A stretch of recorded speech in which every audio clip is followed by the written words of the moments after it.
जय हिंद, वंदे मातरम, राम राम सभी प्यारे विद्यार्थियों को।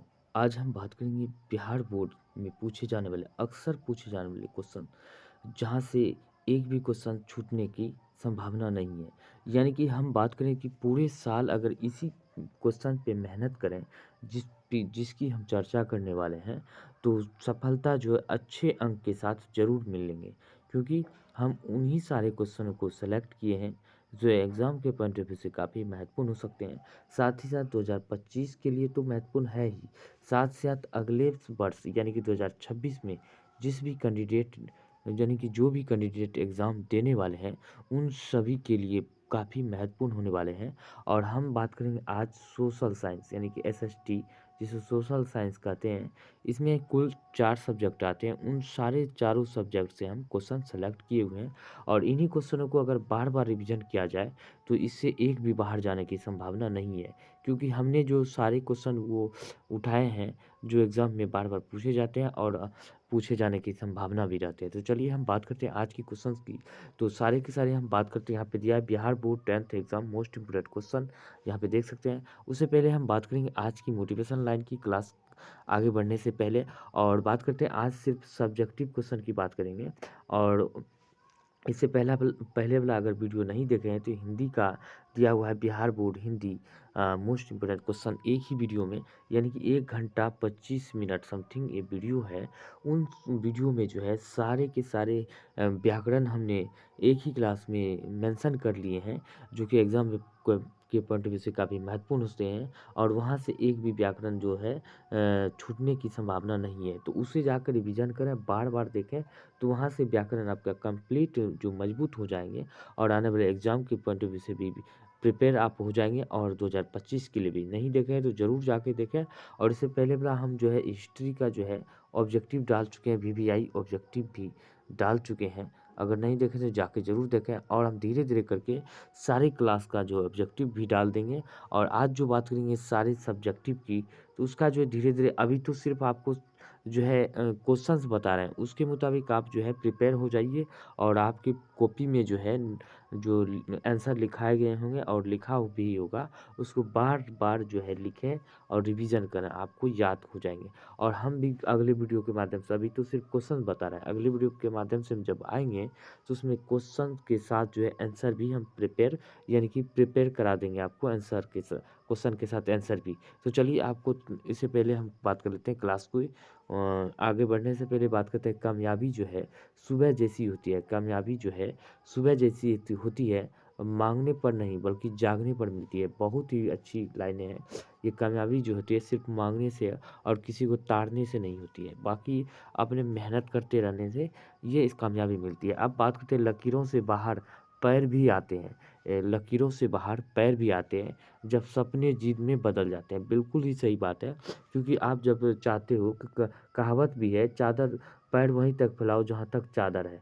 अगर आपकी जो है कामयाबी जो जीत पे अड़ जाते हैं, तो जो क्या होता है लकीरें बाहर भी यानी कि पैर जो है लकीरों के बाहर भी आने लगते हैं। तो ये मोटिवेशन लाइन है स्टूडेंट के लिए, जिसे जो है इसके जुनून और जज़्बात जग सके स्टूडेंट में और मेहनत कर सके ज़्यादा से ज़्यादा। तो चलिए हम बात करते हैं क्वेश्चंस की। इससे पहले हम बात करेंगे मोस्ट इम्पोर्टेंट वन्यजीव अभयारण्य की। तो हमने जो है इसमें जो है इसके माध्यम से वन्यजीव अभयारण्य की बात करें जो काफ़ी बार एग्ज़ाम में पूछे गए हैं। तो सबसे पहले हम बात करते हैं, कई बार पूछे गए हैं, भारत का सबसे पुराना यानी कि सबसे पुराना सबसे पहला जिम कॉर्बेट नेशनल पार्क है जो कि उत्तराखंड में है, यहाँ की यूके यानी कि उत्तराखंड में स्थित है। काज़ीरंगा राष्ट्रीय उद्यान जो है एक सींग वाले गैंडे के लिए फ़ेमस है, ये असम में स्थित है, ये ध्यान रखना है। ये काफ़ी महत्वपूर्ण सवाल है, यानी कि वन्यजीव अभयारण्य से आपको एक क्वेश्चन ज़रूर पूछे जाते हैं बिहार बोर्ड एग्जाम में, ये ध्यान रखना है। वही बात करें जिम कॉर्बेट उत्तराखंड में जो बाघ हाथी के लिए फेमस है, और प्रसिद्ध जो है काजीरंगा जो है ये एक सींग वाले गंडे के लिए प्रसिद्ध है, असम में है। और सुंदर लाल नहीं, सुंदर वन राष्ट्रीय उद्यान जो है बंगाल टाइगर के लिए फेमस है। ये बंगाल टाइगर ही भारत का राष्ट्रीय पशु भी है और बंगाल में है, ये ध्यान रखना है। उड़ीसा में क्या है, सिमलीपाल राष्ट्रीय उद्यान जो है बाघ और हाथी के लिए फेमस है, उड़ीसा में है। कान्हा जो है बारहसिंगा के लिए फेमस है, मध्य प्रदेश में है। रणथंभौर राजस्थान जो है राजस्थान में है। और रणथंभौर, केवलादेव, घाना ये सब राजस्थान में स्थित है। वही बात करते हैं ग्रेट हिमालयन नेशनल पार्क की बात करें, तो हिमाचल प्रदेश में ग्रेट हिमालयन।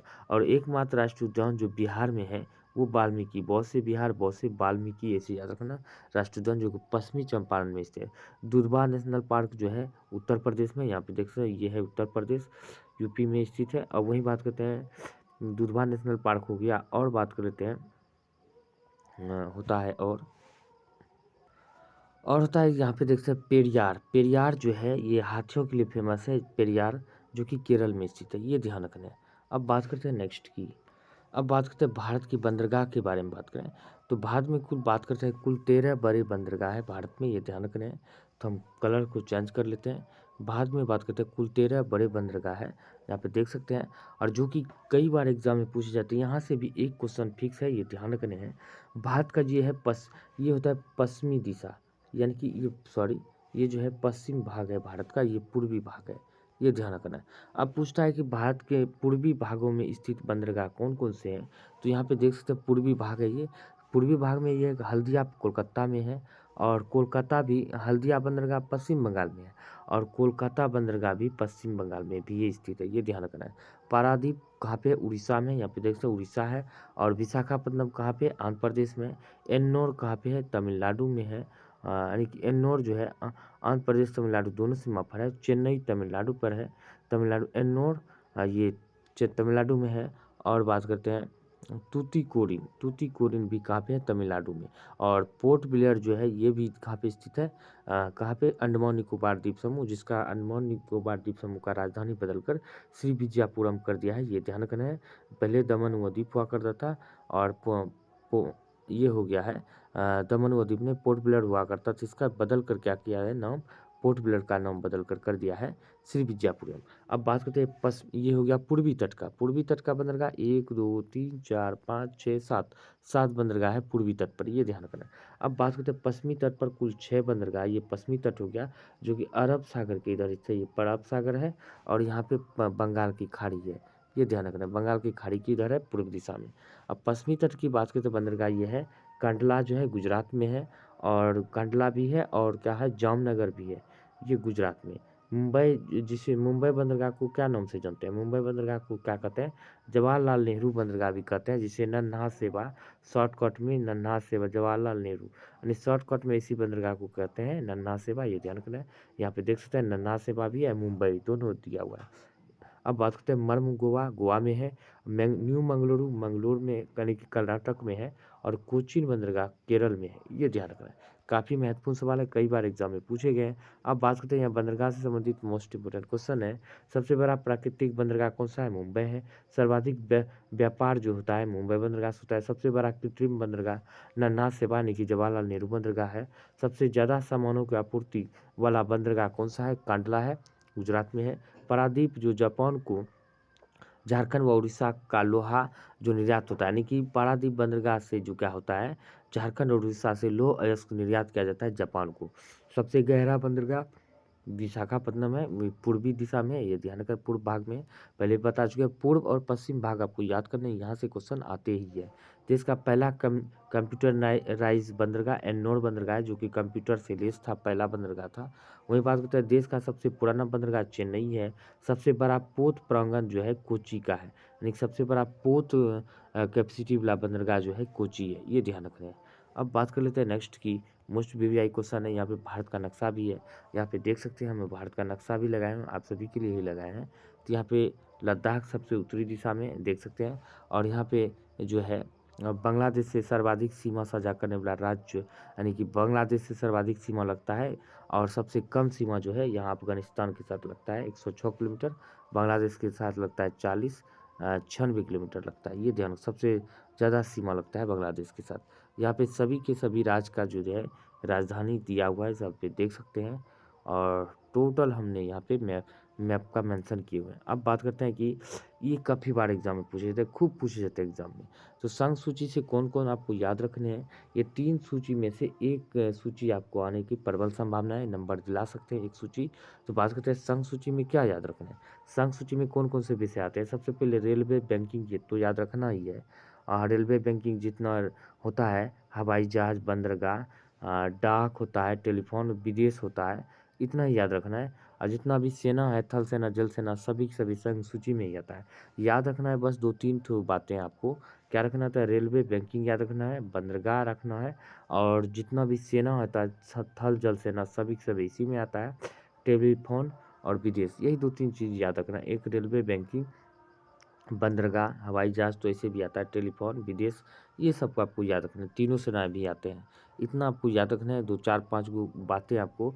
वही बात करते हैं, अब समवर्ती सूची की अगर बात करें, समवर्ती सूची में क्या कहता है? सबसे पहले शिक्षा वन, ये ज़्यादा पूछे जाते हैं। समवर्ती सूची में शिक्षा वन ये ज़्यादा पूछा जाता है और बाकी तो नहीं पूछे सकते हैं, उतना भी ध्यान रखना है। और जनसंख्या नियंत्रण और क्या होता है? जनसंख्या नियंत्रण भी याद रखना है।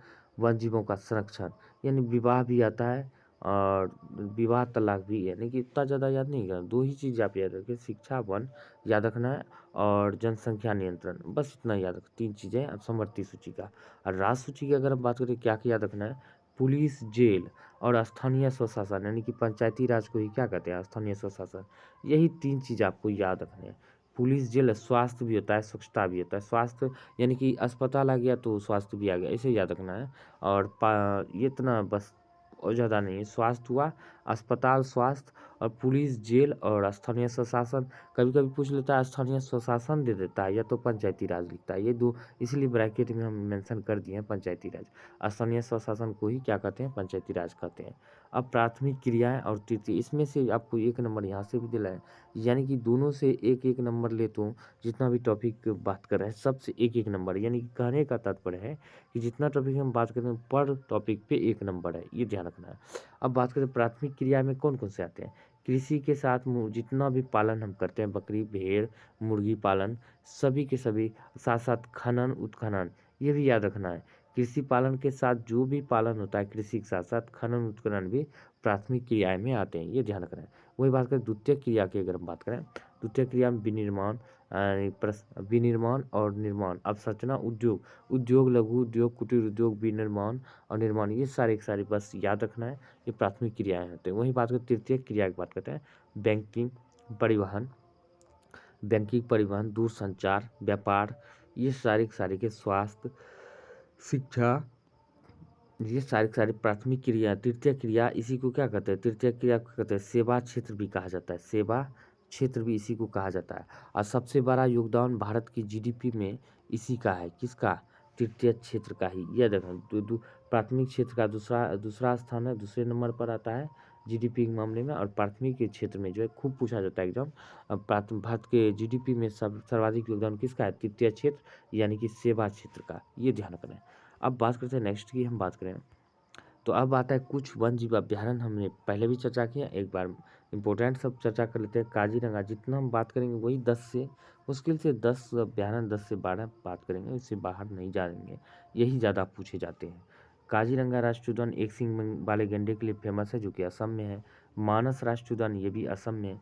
कान्हा मध्य प्रदेश में, बांधवगढ़ मध्य प्रदेश में, जिम कॉर्बेट उत्तराखंड में भारत का सबसे पुराना और पहला नेशनल पार्क भी है, ये ध्यान रखना है। अब है पलामू दालमा राष्ट्रीय उद्यान झारखंड में है। वाल्मीकि एकमात्र जो है पश्चिमी चंपारण बिहार में है। गिर, अब बात करते हैं गुजरात में, गिर से गिर, गौ से गुजरात, ऐसे याद, गौ से गिर, गौ से गुजरात, ऐसे याद। केवलादेव घाना पक्षी अभ्यारण्य दोनों क्या है? राजस्थान में है। सिमलीपाल यहाँ पे उड़ीसा में है। दाचीगम जम्मू कश्मीर में। सुंदरबन राष्ट्रीय उद्यान पश्चिम बंगाल में। विश्व का सबसे बड़ा डेल्टा का निर्माण यहीं पे होता है, ये भी ध्यान रखना है। अब बात करते हैं एकमात्र विश्व का तैरता हुआ राष्ट्रीय उद्यान केवला लामजाओ राष्ट्रीय उद्यान है, जो कि मणिपुर में। तैरता हुआ, ये तैरते रहता है, ये ध्यान रखना है। वही बात करते हैं भारत में, अगर बात करें 2023 के डाटा के अनुसार, 23-24 के डाटा के अनुसार भारत में 573 वन जीव अभ्यारण्य है। भारत में 106 राष्ट्रीय उद्यान है। भारत में करीब 72 पक्षी अभ्यारण्य है और 57 राष्ट्रीय टाइगर रिजर्व है, नहीं कि टाइगर बाघ अभ्यारण्य है। वही बात करते हैं 2023-24 के डाटा के अनुसार है, ये ध्यान रखना है। अब हम बात करेंगे उन सारे क्वेश्चनों का, सिर्फ व सिर्फ हम क्वेश्चन बात करें जो वीवीआई है, एग्ज़ाम में आप जो अभी तैयारी कर रहे हैं, तो ये सारे क्वेश्चन कवर कर लें तो आपके लिए ज़्यादा बेहतर होगा और जो 2026 में एग्ज़ाम देंगे, उनके लिए तो और भी ज़्यादा बेटर होगा, जो अभी से ही इसी क्वेश्चन का प्रिपरेशन करेंगे तो और भी ज़्यादा अच्छा रहेगा। चलिए हम क्वेश्चन एक बगल से बता देते हैं, तो आप देख लीजिए सारा क्वेश्चन। रूस में की क्रांति पूरे विश्व को प्रभावित किया है, किन्हीं 2 कारणों को बताना है। हो चिन मिन का संक्षिप्त परिचय देना है। हो चिन मिन मतलब क्या है? ये एक बुलबुलिया मार्ग था। इटली के एकीकरण में मेजनी का योगदान। 1929 में आर्थिक संकट के किन्हीं 3 कारणों को संक्षिप्त विवरण। 1929 के आर्थिक संकटों के कारणों एवं परिणाम। यही 29 का कारण लिख देना है, सिर्फ इसमें परिणाम जोड़ देना, बात वही एक ही क्वेश्चन हो गया। अब बात करते हैं अखिल भारतीय राष्ट्रीय कांग्रेस की स्थापना कैसे हुआ, इसके प्रारंभिक उद्देश्य देना है। उपनिवेशवाद से आप क्या समझते हैं? औद्योगिकरण ने कैसे उपनिवेशवाद को जन्म दिया है? रॉलेट एक्ट क्या है? ये ध्यान रखना है। फैक्ट्री प्रणाली के विकास के लिए उत्तरदायी किन्हीं 2 कारणों को वर्णन। पांडुलिपि क्या है? इसका क्या उपयोगिता था? हि हिंद चीन में फ्रांसीसी द्वारा उपनिवेश स्थापना के लिए किन्हीं 3 उद्देश्य को लिखें। किन्हीं अब कहता है किन 3 प्रक्रियाओं द्वारा आधुनिक शहरों की स्थापना निर्णायक रूप से हुई है? भूमंडलीकरण में बहुराष्ट्रीय कंपनी की भूमिका का स्पष्ट करें। सविनय आंदोलन का वर्णन करें। सविनय आंदोलन के किन्हीं 5 कारणों का उल्लेख करें। भारतीय राष्ट्रीय कांग्रेस में महात्मा गांधी के योगदान का उल्लेख करें। वही बात कर लेते हैं, भारतीय राष्ट्रीय कांग्रेस में महात्मा गांधी का योगदान ये हो गया। औद्योगिकरण के परिणाम स्वरूप होने वाले परिवर्तनों का प्रकाश डालें। भारतीय प्रेस की किन्हीं 3 विशेषताओं का वर्णन करें। आज के परिवर्तनकारी युग में प्रेस की भूमिका पर आलोचनात्मक टिप्पणी करें। औद्योगिक आयोग की नियुक्ति कब हुई, इसके क्या उद्देश्य थे, ये ध्यान रखने हैं। अब बात कर लेते हैं आर्थिक तथा प्रशासनिक संदर्भ में ग्रामीण तथा नगरीय व्यवस्था के 2 प्रमुख आधार क्या हैं? ग्रामीण तथा नगरीय जीवन के किन्हीं 2 विभिन्नताओं का उल्लेख करें। स्वतंत्र भारत में प्रेस की भूमिका पर प्रकाश डालें। सरबराह वर्ग किसे कहते हैं? भूमंडलीकरण किसे कहते हैं? इटली इटली और जर्मनी के एकीकरण में ऑस्ट्रिया की भूमिका क्या थी? जर्मनी के एकीकरण में बिस्मार्क की भूमिका का संक्षिप्त विवरण करें। बिहार के किसान आंदोलन पर टिप्पणी लिखें। रूसी क्रांति के किन्हीं 2 कारणों का वर्णन करें। राष्ट्रीय आंदोलन को भारतीय प्रेस ने कैसे प्रभावित किया है, उसका वर्णन करना है। हिंद चीन उपनिवेश की स्थापना का क्या उद्देश्य था? हिंद चीन में फ्रांसीसी प्रसार का वर्णन करें। औद्योगिक क्रांति क्या है, ये ध्यान रखने हैं। वही बात करते हैं शहर के किस प्रकार की क्रियाओं के केंद्र थे? शहर किस प्रकार की क्रियाओं के केंद्र थे? भारतीय प्रेस ने स्वतंत्रता आंदोलन को कैसे प्रभावित किया है? कार्ल मार्क्स के जीवनी एवं सिद्धांत का वर्णन करें। गैरिबाल्डी के कार्यों का चर्चा करें। साम्यवाद की एक नई आर्थिक और सामाजिक व्यवस्था कैसी थी, ये चर्चा करना है। असहयोग आंदोलन के कारणों एवं प्रभावों का वर्णन करें। राष्ट्रवाद के उदय के कारणों एवं परिणामों का वर्णन करना है। वहीं असहयोग आंदोलन के प्रथम जन आंदोलन था कैसे, ये चर्चा करना है। छापाखाना यूरोप कैसे पहुंचा, इसके बारे में लिखना है। अब बात करते हैं असलम पद्धति की शुरुआत कैसे हुई। यूनानी स्वतंत्रता आंदोलन का संक्षिप्त विवरण करें। न्यूनतम मजदूरी कानून कब पारित हुआ, इसके उद्देश्यों पर प्रकाश डालें। नापाम और एजेंट ऑरेंज क्या था, इसके बारे में लिखना है। साइमन कमीशन पर संक्षिप्त टिप्पणी लिखें। ये सारे के सारे वीवीआई क्वेश्चंस है, आपको ध्यान रखना है। ये आप जितना ज़्यादा प्रिपेयर हो जाते हैं इन सभी क्वेश्चनों से, उतना ज़्यादा आपके लिए बेहतर होगा। साइमन कमीशन पर टिप्पणी लिखें, ये ध्यान रखें। घरेलू तथा कुटीर उद्योग को परिभाषित करें। 1848 की फ्रांसीसी क्रांति के प्रमुख 3 कारणों का उल्लेख करें। औद्योगिकरण ने मजदूरों की आजीविका को किस तरह प्रभावित किया था, लिखना है। यूरोपीय इतिहास में घेटो क्या है? घेटो क्या है, इसका अर्थ बताना है। इटली के एकीकरण में मेजनी का क्या योगदान रहा था, इसका बताना है। आधुनिक युग में भूमंडलीकरण के इतिहास का वर्णन करना है। विश्व बाजार के स्वरूप का स्पष्ट वर्णन करना है। भारत में मजदूर आंदोलन के विकास का वर्णन करना है। यूरोपीय समाजवादियों के विचारों का वर्णन करना है। भारत में राष्ट्रवाद के उदय के सामाजिक कारणों का प्रकाश डालना है। गुटेनबर्ग ने मुद्रण यंत्र का विकास कैसे किया, ये बताना है। वही भूमंडलीकरण का भारत पर क्या प्रभाव को स्पष्ट करें। भूमंडलीकरण का भारत पर प्रभाव को स्पष्ट करें। प्रथम विश्व युद्ध के भारत पर प्रभाव का वर्णन करना है। मुद्रण क्रांति ने आधुनिक विश्व में को प्रभावित किया है, वर्णन करना है। मुद्रण क्रांति ने आधुनिक विश्व को प्रभावित किया है, इसका वर्णन करना है। राष्ट्रपति निक्सन के हिंद चीन में शांति के संदर्भ में 5 सूत्री योजनाएं क्या थी, इसके प्रभाव का वर्णन करना है।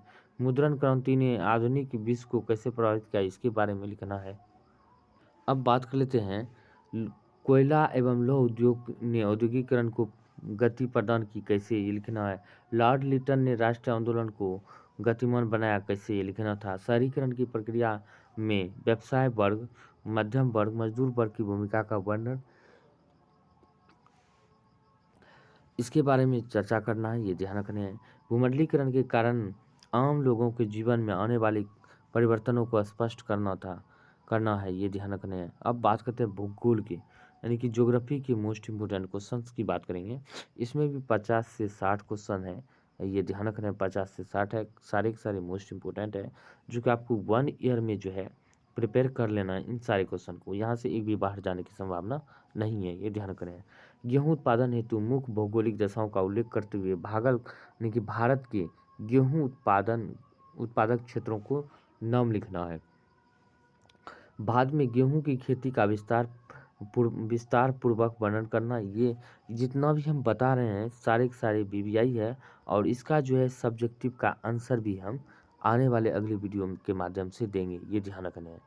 अब बात करते हैं निम्न में से निम्न पर संक्षिप्त भौगोलिक टिप्पणी लिखना होता है। भाखड़ा नगर बांध पर लिखना होता और राष्ट्रीय राजमार्ग पर लिखना है। ये दोनों 3 का ही क्वेश्चन है, इसके पर जो है कुछ टिप्पणी लिखना है, ये ध्यान रखना है। अब बात करते हैं नेक्स्ट यानी चौथे नंबर की, मुंबई हाई तेल उत्पादन क्षेत्र का परिचय देना है। हरित क्रांति से आप क्या समझते हैं? नई औद्योगिक नीति के मुख्य बिंदुओं का वर्णन करना है। वन विनाश के मुख्य कारकों का उल्लेख करना है। कोयले के 4 प्रकार के नाम लिखना है। कोयला का वर्गीकरण कर उनकी विशेषताओं को संक्षिप्त रूप में स्पष्ट करना है। व्यापारिक कृषि एवं निर्वाहक कृषि में अंतर स्पष्ट करना है। स्थानीय ऊंचाई से आप क्या समझते हैं? और बिहार के अत्यधिक घनत्व वाले 4 जिलों का नाम लिखना है। बिहार के जनसंख्या घनत्व की स्थिति का विस्तार पूर्वक वर्णन करना है। लौह एवं अलौह खनिज में अंतर स्पष्ट करना है, ये ध्यान रखना है। अब बात करते हैं बिहार के किस भाग में सिंचाई की आवश्यकता है और क्यों है? नदी घाटी परियोजना को बहुउद्देशीय परियोजना क्यों कहा जाता है, ये ध्यान रखना है। कृषि आधारित उद्योग और खनिज आधारित उद्योग में अंतर स्पष्ट करना है। भारत में कितनी तरह की सड़कें हैं, वर्णन करना है। भारत में पेट्रोलियम उत्पादन पर प्रकाश डालना है। उद्योगों के आसानीकरण के 3 प्रमुख कारकों को लिखना है। मैग्नीज के उपयोग पर प्रकाश डालना है। मैग्नीज के उपयोग पर समोच्च रेखा से आप क्या समझते हैं, इसको लिखना है। बिहार की जनसंख्या सभी जगह एक समान नहीं है, स्पष्ट करना है। भारतीय रेल परिवहन की विशेषताओं का वर्णन करना है। भारत में सूती वस्त्र उद्योग के वितरण का वर्णन करना है। बिहार की प्रमुख नदी घाटी परियोजनाओं के संबंध में संक्षेप में लिखना है। लौह अयस्क के नाम लिखना है। जैसे हेमेटाइट मैग्नेटाइट होता है, लौह अयस्क के नाम वही नाम लिखना है। उपभोक्ता उद्योग से आप क्या समझते हैं? मानव के लिए संसाधन क्यों आवश्यक है? फसल चक्र होता है, मृदा संरक्षण में किस प्रकार सहायक होता है? फसल चक्र जो होता है, जो फसल को बदल बदल के लगाते हैं उसे फसल चक्र। तो भारतीय कृषि की 5 प्रमुख विशेषताओं का लिखना है। भारत में सड़कों के प्रादेशिक वितरण का वर्णन प्रस्तुत करना है। सोन तथा कोसी नदी घाटी परियोजनाओं का महत्व पर प्रकाश डालना है। भारत में लौह एवं इस्पात उद्योग के वितरण का वर्णन करना है। भारत की नदियों के प्रदूषण का कारण का वर्णन करना है। धात्विक एवं अधात्विक खनिजों में किन्हीं 3 अंतर का उल्लेख करना, 3 अंतर लिखना है, ये ध्यान रखना है। अब बात कर लेते हैं बिहार में जूट उद्योग पर टिप्पणी लिखना है। और भारत में निर्यात आयात वाली मुख्य वस्तुओं का उल्लेख करना है। चावल की कृषि के लिए अनुकूल भौगोलिक दशाओं का वर्णन करना है। वन जीवों के ह्रास के 4 प्रमुख कारकों को लिखना है। बिहार के नहरों के विकास से संबंधित समस्याओं को लिखना है। वायु परिवहन की प्रमुख विशेषताओं को लिखना है। वही बात करें कृषि बिहार की अर्थव्यवस्था की रीढ़ है, ये इस कथन का व्याख्या करना है। भारतीय अर्थव्यवस्था में कृषि का क्या महत्व है? वन के पर्यावरणीय महत्व का वर्णन करना है। वन विनाश के लिए उत्तरदायी प्रमुख कारकों की विवेचना करना है। प्रदूषण को नियंत्रित करने के चार यानी कि उपायों का वर्णन करना है। भारत के लिए जल मार्ग का क्या महत्व है, ये लिखना है। भारत में बहुउद्देशीय नदी घाटी परियोजनाओं से आप क्या समझते हैं? इससे क्या क्या लाभ होती है, ये लिखना है। बिहार में दलहन फसलों के उत्पादन में वितरण का वर्णन करना है। सौर ऊर्जा का उत्पादन कैसे होता है, ये लिखना है। 4 उत्पादन के प्रमुख भौगोलिक दशाओं का वर्णन करना है। चाय के बारे में लिखना है। भारत के चाय उत्पादन क्षेत्रों का उल्लेख करना है। भारत में चाय की खेती का वर्णन करना है। खनिज के संरक्षण एवं प्रबंधन से क्या समझते हैं? चिपको आंदोलन क्या है? बिहार में वन संपदा की वर्तमान स्थिति का वर्णन करना है। भारतीय कृषि की निम्न उत्पादकता के किन्हीं 4 कारणों का उल्लेख करना है। पर्वतीय छायांकन विधि का वर्णन करना है। भारत में सीमेंट उद्योग का वर्णन करना है। तल, चिन्ह और स्थानिक ऊंचाई में अंतर स्पष्ट करना है। भारतीय अर्थव्यवस्था में उद्योगों के योगदान का विस्तार पूर्वक वर्णन करना है। सार्वजनिक और निजी उद्योग में अंतर स्पष्ट करना है। गन्ने की उपज उत्तरी भारत की अपेक्षा दक्षिणी भारत में अधिक होने का के मुख्य कारण क्या है, जिसका उल्लेख करना है। वही बात करते हैं नेक्स्ट की, संसाधन को परिभाषित कीजिए। बिहार के कृषि पर आधारित किसी एक उद्योग के विकास एवं वितरण का वर्णन करना है। जल संसाधन के क्या उपयोग है? खनिजों के आर्थिक महत्व का वर्णन करना है। पेट्रोलियम में किन किन वस्तुओं का निर्माण होता है? पेट्रोलियम से, ये ध्यान रखना, या पेट्रोलियम में। जलोढ़ मृदा से क्या समझते हैं? मृदा की कौन कौन सी फसलें उगाई जाती है, यानी कि इस मृदा में कौन कौन सी फसलें उगाई जाती है। भारत में गन्ने की खेती का विस्तार पूर्वक वर्णन करना है। और प्राकृतिक संसाधन का संरक्षण क्यों आवश्यक है, ये भी लिखना है। चिपको आंदोलन का मुख्य उद्देश्य क्या था? खादर एवं बांगर मिट्टी का अंतर, शंक्वाकार पहाड़ी का प्रदर्शन रेखाओं के द्वारा करना है। भारत का मानचित्र बनाए, निम्नलिखित में बनाइए, निम्नलिखित स्थानों का नाम सहित चिन्हित कीजिए। ये दर्शाना है, ये तीनों ये ध्यान रखना है मानचित्र बनाकर। और पूरे पृष्ठ पर भारत का एक रेखा मानचित्र बनाइए और निम्नलिखित को लिखें, यानी पूरे पृष्ठ पर भारत का एक रेखा भारत यानी कि पूरे पृष्ठ पर भारत का एक रेखा मानचित्र बनाएं तथा निम्नलिखित को लिखें। इसको लिखना है, ठीक है ना, ये ध्यान रखना है। छायांकित पर अंकित करना है, देखो लिखे यहाँ पे लिखा है, इसी का पाठ है। निम्नलिखित को छायांकित कर अंकित करना है। क्या क्या अंकित करना है यहाँ पे देख सकते हैं।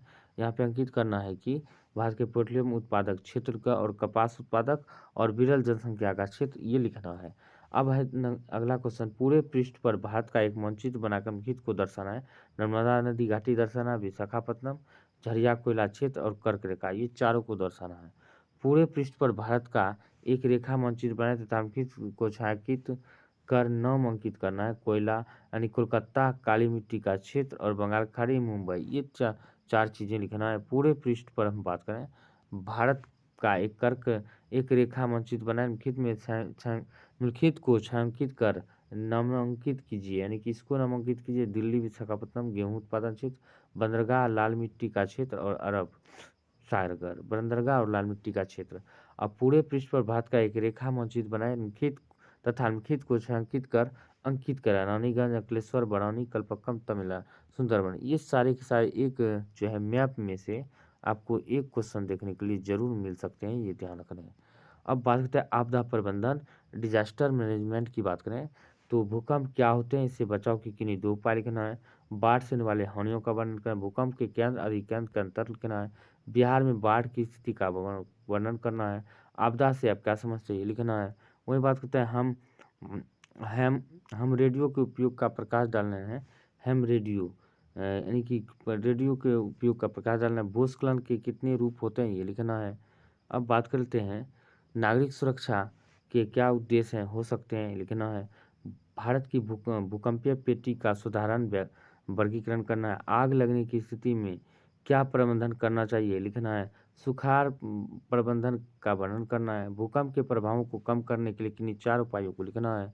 वही बात करते हैं प्राकृतिक आपदा एवं मानवजनित आपदा में अंतर सहित उदाहरण के साथ वर्णन करना है। भूकंप एवं सुनामी के विनाशकारी प्रभावों से बचने के उपाय वर्णन करना है। आपदा प्रबंधन के उद्देश्यों का विवेचना करना है। सुनामी आपदा प्रबंधन एक उल्लेख है, लिखना है। आपदा से क्या समझते हैं, आपदा के विभिन्न प्रकार का वर्णन करना है। बाढ़ की स्थिति में अपनाए जाने वाले आकस्मिक प्रबंधन का वर्णन करना है। बाढ़ के कारण एवं सुरक्षा संबंधी उपायों का वर्णन करना, ये ध्यान रखना है। अब है अर्थशास्त्र। अर्थशास्त्र की बात करें तो ये काफ़ी महत्वपूर्ण हो जाते हैं। इसका भी क्वेश्चन बहुत ही ज़्यादा है, यहाँ से बाहर जाने की संभावना नहीं है। आर्थिक नियोजन किसे कहते हैं, नियोजन के मुख्य उद्देश्य लिखना है। व्यावसायिक बैंकों के मुख्य कार्य का विवेचना करना है। नई आर्थिक नीति का 3 लिखना है, विशेषताएं लिखना है। ब्रह्म श्रुति किसे कहते हैं, ये लिखना है। उपभोक्ता के कर्तव्यों के बारे में लिखना है। सहकारिता की परिभाषा लिखना है। उपभोक्ता के अधिकार से आप क्या समझते हैं, ये लिखना है। अब बात कर लेते हैं नेक्स्ट की नरेगा का पूर्ण रूप लिखना है, ये ध्यान रखना है।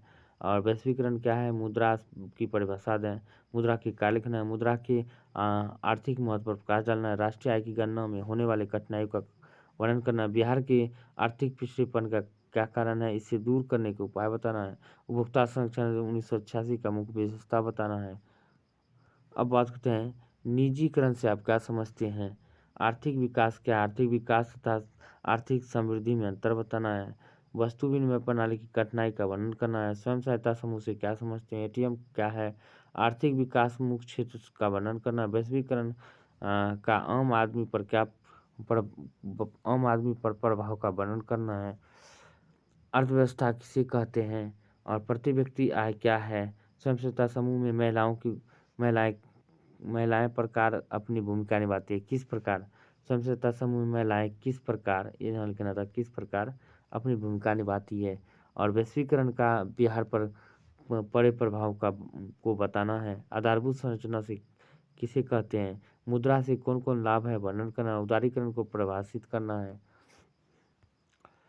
अब है राज्य स्तरीय संस्थागत वित्तीय स्रोत के कार्यों का वर्णन करना है, वर्तमान में आर्थिक मंदी का प्रभाव भारत में सेवा क्षेत्र पर क्या पड़ा है, मानवाधिकार के महत्व को लिखना है, उपभोक्ता कौन है संक्षेप में बताना है, अर्थशास्त्र में उत्पादन के कौन कौन साधन है, बहुराष्ट्रीय कंपनी क्या है, साख क्या है, ये ध्यान रखना है, अर्थव्यवस्था की संरचना से क्या समझते हैं, इन्हें कितने भागों में बांटा गया है, वित्तीय संस्थान से आप क्या समझते हैं, सहकारिता के मूल तत्व क्या है, बिहार के विकास में इसकी भूमिका का वर्णन करना, ऐसे कार्यों की चर्चा करना जिससे उपभोक्ता का अवशोषण होता है, वो क्या प्रति व्यक्ति आय में वृद्धि राष्ट्रीय आय को